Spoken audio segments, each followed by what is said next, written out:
Matatawag po bang Kristiyano yung mga hindi Katoliko Romano? Matatawag po din po ba silang Kristiyano? Opo.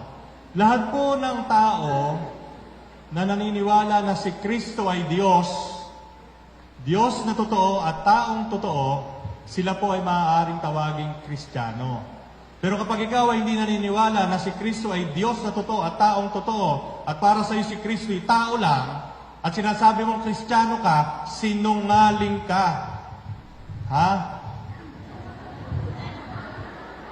Sapagkat hindi mo maaaring sabihin na Kristiyano ka, sapagkat ang salitang Kristiyano ay nagmula sa pangalan ng ating Panginoon.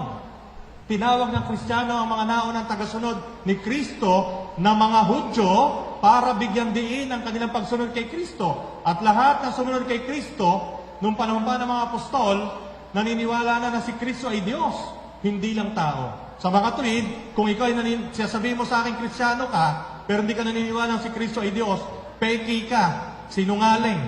Yan po ay ginagawa ng Iglesia ni Kristo.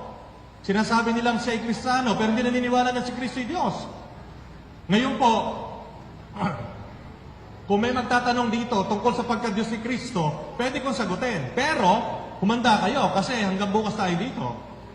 Dahil ang pagka-Diyos ni Kristo, hindi pwedeng one time, big time lang, na isang talata, sasabihin ko na sa inyo, hindi Sa buong bagong tipan, diyan nakapaloob ang pagka-Diyos ng ating Panginoon.